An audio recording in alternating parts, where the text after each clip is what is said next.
ओम श्री गुरुवे नमः। आज का हमारा टॉपिक है गुरु की महिमा अपरंपार। बहुत ही सुंदर टॉपिक, गुरु के प्रति श्रद्धा, विश्वास, समर्पण बढ़ाने वाला, अपने सौभाग्य को सराहने वाला और गुरु के प्रति अपने कर्तव्य बतलाने वाला गुरु की महिमा अपरंपार। भारतीय संस्कृति के पंच तत्व हैं गुरु, गायत्री, गीता, गंगा और गौ। इन पंच तत्वों में गुरु का स्थान सर्वोपरि है। गुरु तत्व की महिमा का वर्णन करते हुए अंततः शास्त्र भी निशब्द हो जाते हैं। तभी तो संत कबीर ने कहा है, सब धरती कागद करूं, लेखनी सब बन राय, सात समुंदर की मसी करूं, गुरु गुण लिखा ना जाए। कितना सुंदर कबीरदास जी ने कहा है कि सारी धरती को कागज और सभी वनों के वृक्षों को कलम भी मैं बना लूं और सातों समुद्रों के जल को स्याही भी बनाकर लिखने पर गुरु के गुण नहीं लिखे जा सकते। गुरु गु और रू इन दो शब्दों से बना हुआ है गुरु शब्द। गुरु का अर्थ है अंधकार और रू का अर्थ है दूर करने वाला या मिटाने वाला। तो इस प्रकार गुरु का अर्थ हुआ अंधकार को हटाने वाला, मिटाने वाला, अर्थात अंधकार को हटाकर प्रकाश की ओर ले जाने वाले को गुरु कहते हैं। और हमारे जैसे सदगुरु का मिलना, जिन्होंने हमारे अंदर की अज्ञानता को दूर करने के लिए 3000 से अधिक पुस्तकें लिख डाली, जो कि अपने जीवन में कोई एक व्यक्ति एक भी नहीं लिख पाता है। तो इतने सौभाग्यशाली हम लोग हैं कि हमारे पास इतना ज्ञान है कि यदि हम चाहें तो अपने अंदर जो अज्ञानता के अंधकार और लोभ, मोह, अहंकार का जो तमस छाया हुआ है उसको दूर कर सकते हैं, उनके ज्ञान को अपने जीवन में अपनाकर। गुरु वह है जो शिष्य के अज्ञान रूपी अंधेरे को मिटाकर उसके जीवन को ज्ञान के प्रकाश से प्रकाशित कर देता है, जो शिष्य की आत्मा को आत्मज्ञान से आलोकित कर देता है, वही गुरु है। वे गुरु ही तो हैं जो मोह और माया की निंद्रा में सोए हुए शिष्य को जगाते हैं और कहते हैं, वत्स अब तुम बहुत सो लिए, अब और कितना सोगे? कितने जन्मों तक तुम ऐसे ही सोते रहोगे? ना जाने तुम अब तक कितनी बार जन्मे हो और मरे हो। बेटा अब तो चेत जाओ, तुम कब तक जन्म मरण के चक्रव्यूह में पड़े घिसते और पिटते रहोगे? तुम कब तक दुख, कष्ट, क्लेश के मारे रोते, बिलखते और सिसकते रहोगे? तुम विषय भोगों को भोग कर सुख पाने की मिथ्या मृग मरीचिका में कब तक भटकते रहोगे? तो देखिए, गुरुदेव बार बार जगाते हैं हम लोगों को, बोल रहे हैं कि गुरु है जो हमको मोह और माया की निंद्रा में हम जो सोए रहते हैं ना, हम कितना भी जगना चाहे पर जग नहीं पाते हैं। क्यों? क्योंकि हमको वो बहुत सरल चीज है, वो हमको अच्छी लगती है, उससे हमको जो है क्षणिक खुशियां मिलती है। लेकिन यदि हम उस परमानंद सत्यचित आनंद को पाना चाहते हैं तो हमको जागना पड़ेगा। क्या गुरु के ज्ञान जो हमने लिया है उसके प्रति कर्तव्य की जागृति हमारे अंदर आई कि नहीं, कि पूरा जीवन हमको यूं ही नर पशु बन के गवा देना है? तो यहाँ गुरुदेव इसीलिए बोल रहे हैं कि बेटा तुम बार बार उसी जन्म मरण के चक्कर में पहुंचते हो। जितना मोह करोगे उसका तो फिर से दोबारा आपको जन्म लेना पड़ेगा। तो बोल रहे हैं अभी कब तक इस चक्रव्यूह में आप फंसे रहोगे? तो इसीलिए अपने आप को इस चक्रव्यूह से निकालो। यानी क्या बोल रहे हैं गुरुदेव कि जो विषय भोगों को भोग कर बोले जो हम सुख पाना चाहते हैं, हम सोचते यही हमारी जिंदगी है, हम कुएं का मेढक बन जाते हैं। पर इससे भी बहुत बड़ी जिंदगी कहाँ है? हमारे गुरुदेव के ज्ञान ने हमको सिखाया है कि इस ज्ञान को लें, अपने जीवन को सुधारें और घर घर गुरुदेव के ज्ञान की गंगा हमको लानी है। लेकिन ये होगा कब? जब हम इस विषय भोगों को भोगें। भोगने में कोई वो नहीं है, लेकिन जिस तरह से कमल रहता है कीचड़ में रह के ऊपर रहता है कि दुनियादारी के दलदल में ना हम फंस जाए। तो हमको भी लोग जब हमसे जुड़े, लोग हमको जब जाने तो हमको हमारे गुरुदेव के नाम से जाने कि ये व्यक्ति है तो संसार में, लेकिन उसके बाद भी ये अपने गुरु कार्य के लिए अपना सब कुछ निछावर कर बैठा है। गुरुदेव बोल रहे हैं, वत्स तुम तो अजर अमर अविनाशी आत्मा हो, तुम भौतिक शरीर नहीं हो। यह भौतिक शरीर तो तुम्हारी आत्मा का आवरण मात्र है, इसलिए तुम भौतिक शरीर से जुड़े सुख सुविधा व सगे संबंधियों तक ही स्वयं को सीमित ना करो। वत्स तुम आत्मा के रूप में परमात्मा के दिव्य अंश हो, अस्तु तुम शरीर की ही नहीं आत्मा की उपासना करो।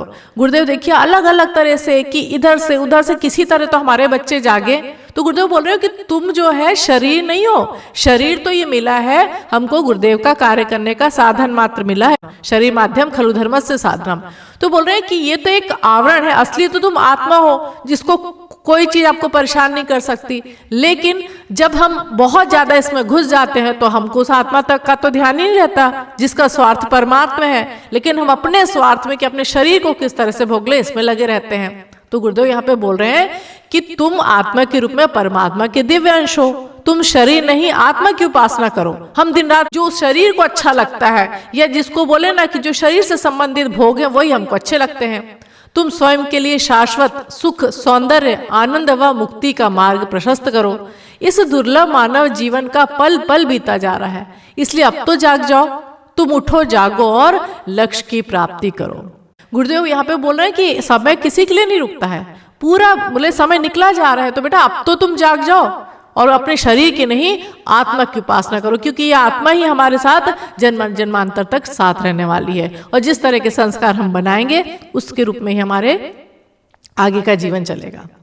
और जो बोलते ना कि गुरु का हमको अनुग्रह यदि पाना है तो जिस तरह से हम दुनियादारी की चीजें पाने के लिए कितने उतावले रहते हैं, जितनी तड़फ हमको उन चीजों के लिए उठती है, जब उतनी चाहत हमारे मन में, उतनी तीव्र अंतर मन में पुकार हमारे गुरु के लिए उठेगी तो निश्चित रूप से हम उनको पूरे समय अनुभव कर सकते हैं, महसूस कर सकते हैं। क्योंकि अगर हम पूरे टाइम उनका अनुभव महसूस करेंगे तो वही तो है हमारे जो जिसको बोलते हैं ना GPS सिस्टम के, हमको मार्गदर्शक है, हमारे लाइट हाउस है, वो बार बार हमको जगाते हैं कि नहीं बेटा ये गलत कर रहे हो, तुम बार बार उसी दुनियादारी में घुस रहे हो, उन्हीं लोगों के आसपास तुम रहना चाहते हो जो जिसको बोलते हैं ना सब टेम्परेरी है, परमानेंट कौन है? सिर्फ गुरुदेव है, माता जी है, हम उनके अंश हैं। तो हमको ये रिश्ता याद रखना कि बाकी सब रिश्ते टेम्परेरी हैं पर हमारे गुरुदेव माता जी का रिश्ता परमानेंट है, इसलिए उनके कार्य को हमको करना है, कर्तव्य जरूर करना है, हमारे तरफ से किसी के कष्ट ना हो, हमारी तरफ से सिर्फ प्रेम ही प्रेम हम बांटे, ये हमको ध्यान रखना है। लेकिन इसलिए गुरुदेव बार बार बोल रहे हैं कि जागो जागो जागो, लक्ष्य की प्राप्ति की ओर चल पड़ो। हमारे गुरुदेव हमारे लक्ष्य है, उनका कार्य हमारा लक्ष्य है, युग निर्माण योजना हमारा लक्ष्य है, विचार क्रांति हमारा लक्ष्य है। तो इसलिए हम अपने लक्ष्य को ना भूलें। सदगुरु के इस जागरण संदेश को सुनकर अगणित लोग मोह माया की चिर निद्रा से जागकर स्वयं को ही नहीं बल्कि अगणित लोगों को निहाल कर सके। सदगुरु के इसी आवाहन, आश्वासन और जागरण संदेश को सुनकर तो इस धरा पर अगणित बुद्ध पुरुष हुए। महावीर, गौतम, तुलसी, मीरा, कबीर, रैदास, शंकर, नानक आदि प्रकाश पुरुष बुद्ध पुरुष हुए, जिन्होंने गुरु कृपा से पूरे जगत में सद्ज्ञान का पावन प्रकाश फैलाया, इस जगत में ज्ञान का अमृत बांटा। कालांतर में महर्षि दयानंद सरस्वती, श्री रामकृष्ण परमहंस, स्वामी विवेकानंद, श्री रमण महर्षि, श्री अरविंद, स्वामी शिवानंद, युग ऋषि परम पूज्य गुरुदेव पंडित श्री राम शर्मा आचार्य, जो आदि अगणित शिष्य और सदगुरु हुए, जिन्होंने गुरु शिष्य की इस महान परंपरा को आगे बढ़ाया। तो ये जो इतना सारा जो संदेश सुन के जिनको जागृति आ गए तो वो क्या हो गए? तो यहाँ बताए जिनको हम याद करते हैं, जिनको हम आदर्श मानते हैं, जिनका हम उदाहरण देते हैं, वो तुलसी, मीरा, कबीर, परम पूज्य गुरुदेव हो गए, स्वामी विवेकानंद हो गए। तो ये जो जागरण संदेश सुनकर क्या हम भी इस लोभ मोह की जो ये भरे हुए हैं चिर निद्रा में, क्या हम अपने आप को जागृत कर सकेंगे? गुरुदेव ने हमको इतना सारा दिया, उन्होंने अपने परम दादा गुरु के एक आवाहन पर अपना सब कुछ निछावर कर दिया और क्वेश्चन भी नहीं किया। इतनी छोटी उम्र में आप मेरे पास आए और मेरा सब कुछ छीन लिया। दुनियादारी की नजरों से लगता है छीन लिया, पर जो उनको जो दौलत उन्होंने दी अपने सच्चे शिष्य होने की, वो शायद किसी को नहीं मिल सकती। तो इसीलिए यहाँ पे बता रहे हैं कि गुरु शिष्य की महान परंपरा को ऐसे लोगों ने आगे बढ़ाया है। तो क्या हम भी उसमें शामिल होना चाहते हैं कि हम आज के युग ऋषि परम पूज्य गुरुदेव आचार्य श्री राम शर्मा जी के शिष्य हैं, तो क्या हम उस शिष्यत्व को विकसित करना चाहते हैं? क्या उनकी बातों को सुनकर हमारे अंदर वो जागृति आती है कि नहीं, हमको अपने आप के लिए नहीं जीना है, और ये जो परिवार दिया है इसको एक लेबोरेटरी माने कि हम यहाँ पे अच्छे से रहें, फिर हम समाज का काम कर सकते हैं, व्यक्ति निर्माण, परिवार निर्माण, समाज निर्माण। और गुरुदेव ने तो इतना सारा हमको कुछ ना कुछ दिया है। हम देख सकते हैं कि जब हम पीछे मुड़ के देखते हैं कि हम क्या थे और क्या हो गए, क्या थे क्या हो गए, मतलब कितनी सारी बुराइयां थी, कमजोरियां थी। एटलीस्ट हमको अपनी गलती तो समझ आती है ना, नहीं तो गलती ही समझ नहीं आती है। तो इसलिए गुरुदेव ने तो बहुत कुछ दिया है। इसलिए हम तो गुरुदेव से यही कहना चाहेंगे कि गुरुवर, हम शिष्य कहते हैं पर फर्ज निभाना बाकी है। तुमसे अगणित अनुदान मिले, अब कर्ज चुकाना बाकी है। पता नहीं हम कहाँ होते लेकिन चूंकि गुरुदेव माता जी ने हमको गले से लगाया, इसलिए हम यहाँ बैठ के आज उनके ज्ञान को सुन रहे हैं और जीवन में जागृति लाने की, अपने आप को जगाने की कोशिश कर रहे हैं। सनातन संस्कृति में गुरु को ईश्वर से भी ऊंचा स्थान दिया है। गुरु को ईश्वर के विभिन्न रूपों ब्रह्मा, विष्णु व महेश के रूप में स्वीकार किया गया है। गुरु का ज्ञान पाकर शिष्य में एक नए मनुष्य का जन्म होता है। ज्ञान पाते ही शिष्य की जीवन दृष्टि बदल जाती है, जीवन और जगत के प्रति उसका नजरिया बदल जाता है। इस प्रकार गुरु शिष्य में एक नए मनुष्य का सृजन करता है, एक नए मनुष्य को जन्म देता है। तो देखिए, सिर्फ मनुष्य का जन्म लेना काफी नहीं है, हमारे अंदर मनुष्यता आई कि नहीं, गुरुदेव जो चाहते हैं उस शिष्य का जन्म हुआ कि नहीं, वो बहुत महत्वपूर्ण है। और गुरु को इसीलिए कहा जाता है कि गुरु ब्रह्मा है, विष्णु वही है, रुद्र रूप गुरुदेव है, सच तो यह है सारे जग में अति अनूप गुरुदेव है। गुरु ब्रह्मा गुरु विष्णु गुरुरेव महेश्वरा, गुरु साक्षात परब्रह्म तस्मै श्री गुरुवे नमः। तो जब से गुरुदेव हमारे जीवन में आए, हमारे अंदर एक नए मनुष्य का जन्म हुआ है। हमारी जो पहचान थी, जो हमारे घर वालों ने दी, जो इस संसार ने दी, हमको एक नई पहचान मिली कि हम गुरुदेव के अंग अवयव हैं। गुरुदेव सूर्य हैं तो हम उनकी किरण हैं, और हमारे अंदर भी वो गर्माहट आना चाहिए। अब से पूर्व शिष्य का जीवन कितना भी निकृष्ट घृणित क्यों ना रहा हो, पर गुरु का ज्ञान पाते ही वह अंदर से बिल्कुल बदला हुआ सा होता है। वह अब निकृष्ट और घृणास्पद नहीं, बल्कि सर्वत्र प्रेमास्पद और पूज्यास्पद हो जाता है। इस प्रकार शिष्य में एक नए मनुष्य को जन्म देने के कारण गुरु को ब्रह्मा कहा गया है। देखिए कितनी सुंदर व्याख्या दी है, गुरु को ब्रह्मा क्यों कहा जाता है। बोले हमारा जीवन, हम कोई भी लोग परफेक्ट नहीं है, कितनी सारी कमियां थी, लेकिन उसके बाद भी गुरुदेव ने हमको अपनाया है। गुरु अपने शिष्य पर सदैव नजर बनाए रखता है। कैसी नजर? जैसे माँ अपने बच्चों पर सदा रखती है, बच्चा कहीं आग अथवा पानी में ना कूद पड़े। गुरु भी माँ की तरह अपने शिष्यों पर नजर बनाए रखते हैं कि कहीं शिष्य साधना से विचलित ना हो जाए। इस हेतु वे सदैव उसका साधनात्मक पोषण और संवर्धन करते रहते हैं। इसलिए तो गुरु विश्व रूप है। कोई शिष्य अपने पूर्व संस्कारों के कारण साधना में शीघ्र उन्नति करने लगता है, तो कोई लगातार पिछड़ता जाता है। गुरु अपनी दिव्य दृष्टि से देख लेते हैं कि शिष्य के पूर्व जन्म अथवा इस जन्म के शुभ अशुभ कर्मों के संस्कार उसे साधना से विचलित कर रहे हैं, इसलिए शिष्य की प्रगति रुकी हुई है। तब गुरु शिष्य के कर्म संस्कारों का एवं अन्यान दोषों का संहार करते हैं, उसके चित्त को कर्म संस्कारों से शून्य व मुक्त कर देने का उपाय बताते हैं। अस्तु शिष्य के दोषों व कर्म संस्कारों के संहार का मार्ग प्रशस्त करने के कारण गुरु को शिवरूप कहा गया है। कितनी बड़ी जो है उनको पदवी दी गई है, और ऐसे ही नहीं दी गई है, हम तो अपने जीवन में ये सब चीजें घटित होते देख सकते हैं। हम लोग तो पता नहीं जन्मांतर में किस कीड़े मकोड़े क्यों नहीं होंगे, पर ये गुरुदेव की विनम्रता है कि उन्होंने हमको कहाँ से खोज खोज के निकाला है, और उसके बाद भी हम गुरुदेव से जुड़े हैं, साधना करते तो भी बार बार हमारे संस्कार आते हैं और साधना के मार्ग से हमको हटाते हैं, या हमारी साधना प्रगति को हमारी रोक देते हैं। तो बोल रहे हैं कि जिस तरह से जो शिव हैं वो संहारक, यानी जो भी गड़बड़ होता है उसको महाकाल है वो हटाते हैं, तो उसी तरह हमारे गुरुदेव भी हमारे चित्त के संस्कारों को शून्य व मुक्त कर देना का उपाय बताते हैं। अज्ञानतावश अपने कर्म संस्कारों के प्रभाव में आकर व्यक्ति जब कामना, वासना, लोभ, मोह की दलदल में फंसकर घृणित कर्म, अशुभ कर्म, बुरे कर्म में लिप्त हो जाता है, तब सारे संसार की नजर में वह घृणा व उपहास का पात्र बनकर हीन भावना से गिर जाता है और आत्महत्या तक करने की सोचने लगता है। उसके अपने भी पराये हो जाते हैं और वह दर दर की ठोकरें खाता फिरता है। तो देखिए बोलते हैं ना कि दुख के क्या कारण है? अज्ञान, अशक्ति और अभाव। तो बोले जब अज्ञानता आती है, कई बार हम सोचते हैं हमको तो बहुत दिमाग है, हम तर्क लगाते हैं, पर बोलते हैं ना कि इस आध्यात्मिक रास्ते पर तर्क की जरूरत नहीं है, इसमें दिल, श्रद्धा, समर्पण की जरूरत होती है, तब गुरु की कही बात समझ आती है। दुर्लभ मानव जीवन को पेट प्रजनन परिवार की संकीर्ण परिधि में रखकर उसे बर्बाद कर देने के कारण उसे आत्मग्लानि होती है, उसे कहीं कोई सहारा नहीं दिख पड़ता। अंततः वह भगवान को याद करता और कहता है, प्रभु अब इस जगत में अपना कोई रहा नहीं, अब तो अपने भी मुझसे मुंह फेरने लगे हैं। हे प्रभु, अब मैं क्या करूं? अब मुझे जीने का मन नहीं करता, अब मैं जीकर करूंगा क्या? इस जगत पे मुझ सा भागा व्यक्ति और कोई नहीं। तो यहाँ बोले जब इतना दुर्लभ मानव जीवन मिला है, लेकिन तो भी कई बार बोले कि हम परिवार में अपनी जो संकीर्ण परिधि के अंदर ही जब हमको लगता है कि हमारा जीवन यूं ही बीत रहा है और हम कुछ भी ऐसा नहीं कर पा रहे हैं जो कि कुछ अद्भुत कहा जाए, या जिसको सही में मानव जन्म लेने के बाद जो कहा जाता है कि सुर दुर्लभ, हम कोई भी ऐसा काम नहीं कर पा रहे, तो बोल रहे हम फिर हमको जब सब तरह से अंधेरा दिखाई देता है तो हमको कौन याद आते हैं? गुरुदेव।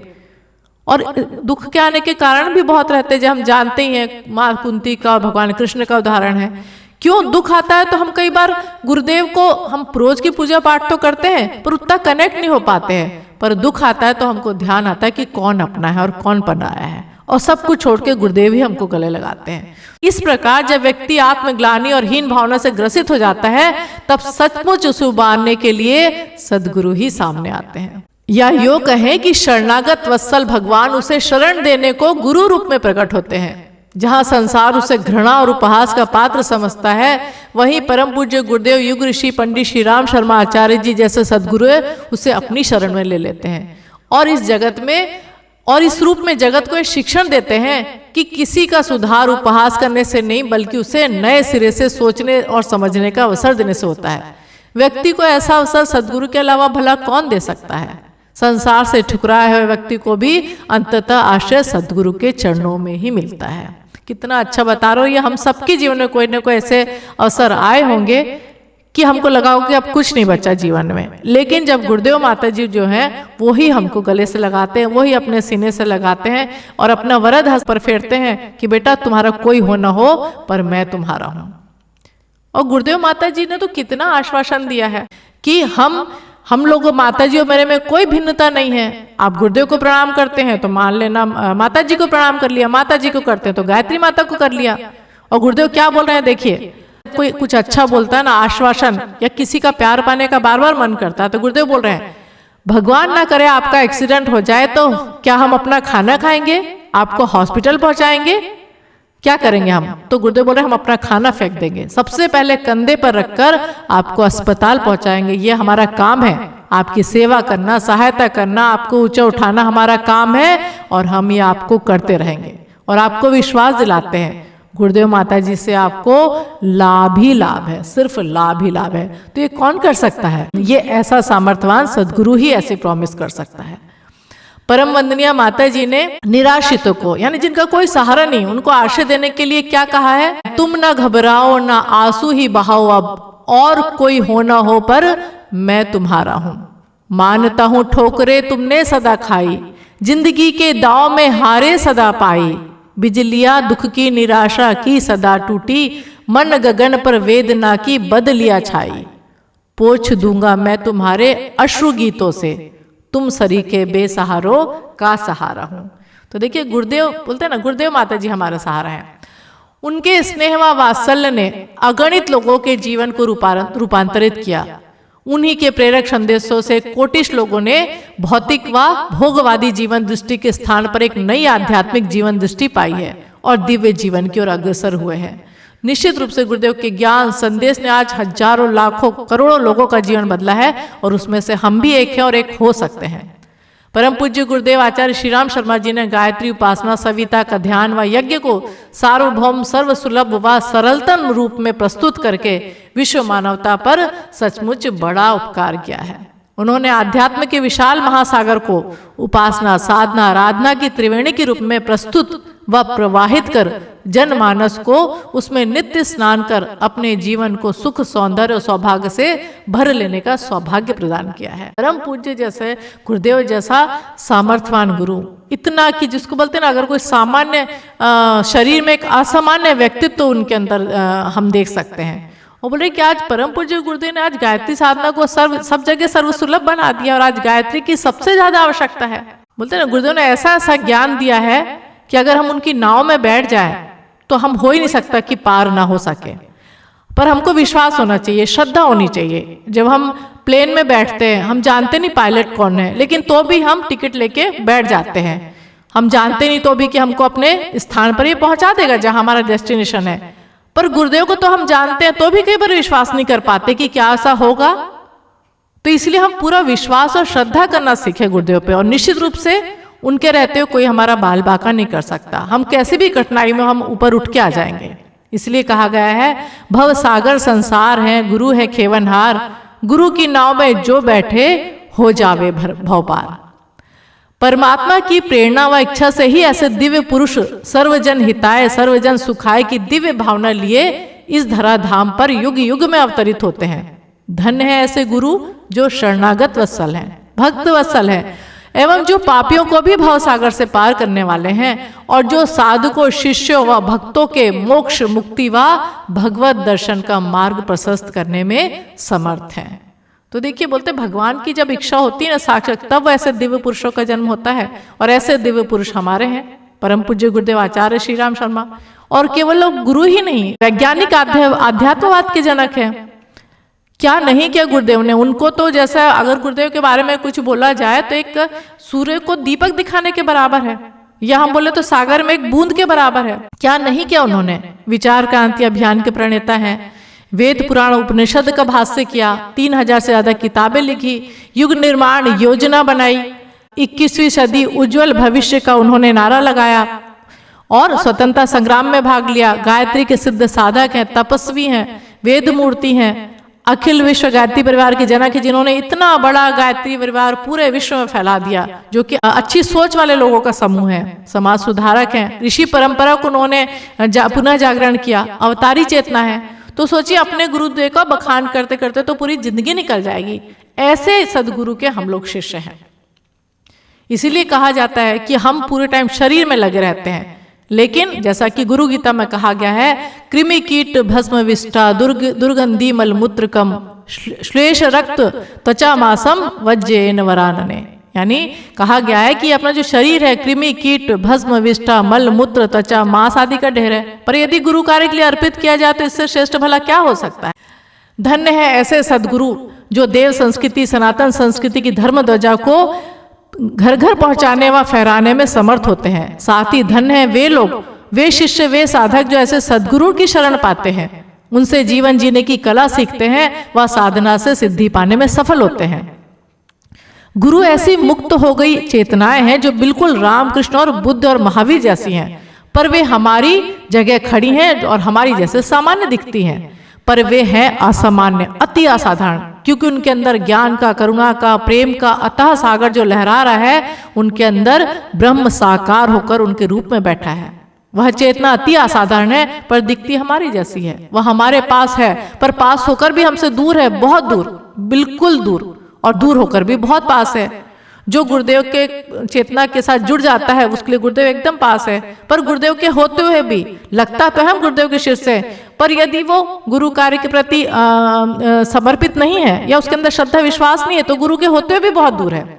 ऐसी चेतना को अनुभूत करने को, अनुभव करने को, महसूस करने को शिष्य में शिष्यत्व और समर्पण की अति आवश्यकता है। अन्यथा उनके पास होकर भी हम उन्हें पहचान नहीं पाते, उन्हें समझ नहीं पाते। संपूर्ण श्रद्धा समर्पण ही वह पात्रता है जिसके बल पर शिष्य को ऐसे सद्गुरु की कृपा प्राप्त होती है।